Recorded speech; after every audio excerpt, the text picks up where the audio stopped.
50 வயதுக்கு மேல நீங்க வந்து சமையல் கட்டுல வேலை பார்க்கனாலும் சரி, இல்ல காய்கறி எல்லாம் வாங்கிட்டு கையில தூக்கிட்டு வரனாலும் சரி, இல்ல உங்க பேர பசங்களையே தூக்கி கொஞ்சறனாலும் சரி, வீட்ல சின்ன சின்ன வேலைகளை நீங்க பார்க்கணும் ரிட்டையர்மெண்ட்டுக்கு அப்புறம்னாலும் சரி, அப்பர் பாடி ஸ்ட்ராங்கா இருக்கணும். ஸோ இந்த மாதிரி உங்களுக்கு ஷோல்டர் பெயின், நெக் பெயின்லாம் அடிக்கடி வருதுன்னா அப்பர் பாடி வீக்கா இருக்குன்னு அர்த்தம்.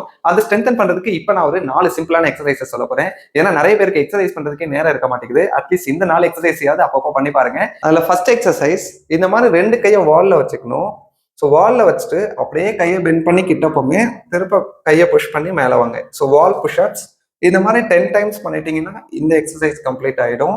ஸோ இதை முடிச்சதுக்கு அப்புறம் அடுத்த எக்ஸசைஸ் இதே மாதிரி தான். ஒரு கையை கீழே வச்சுக்கணும், ஒரு கையை மேலே வச்சுக்கணும், கொஞ்சம் பக்கத்துல வந்துடணும். அப்படியே பாடியை பெண்ட் பண்ணி கிட்ட போங்க, தலை டச் ஆகுற மாதிரி போனோம், திருப்ப மேலே வந்துடணும். இந்த மாதிரி 10 டைம்ஸ் இந்த சைடுக்கு. அப்புறம் இந்த கையை மேலே வச்சுட்டு இந்த கையை கீழே வச்சிடணும். புரிஞ்சுக்கோங்க, இப்படி வைக்கணும், பாம் வந்து இப்படி ஃபேஸ் பண்ணியிருக்கணும். ஸோ இப்போ இந்த கை மேலே வச்சுட்டு இந்த கை கீழே வச்சுட்டுமே அதே மாதிரி 10 டைம்ஸ் பண்ணிக்கோங்க. ஸோ இந்த மாதிரி 2 சைடு 10 டைம்ஸ் பண்ணிட்டீங்கன்னா இந்த எக்ஸசைஸ் கம்ப்ளீட் ஆயிடும்.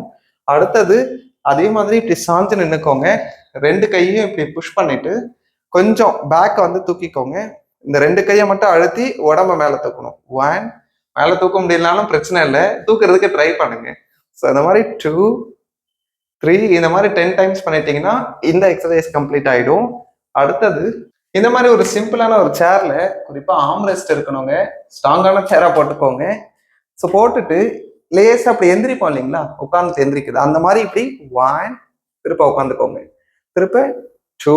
இது எதுலையுமே நீங்க இப்படி குனிஞ்சிட்டு இப்படி எந்திரிக்க கூடாது, உடம்பு நேரா இருக்கணும். கையோட பலத்தை யூஸ் பண்ணி நேரா எழுந்துருங்க, ஃபுல்லா எழுந்து நிக்க கூடாது, இவ்வளவுதான்.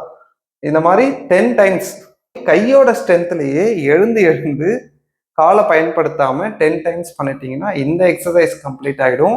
இது முடியலன்னா உங்களால எவ்வளவு முடியுதோ அவ்வளோ பண்ணுங்க.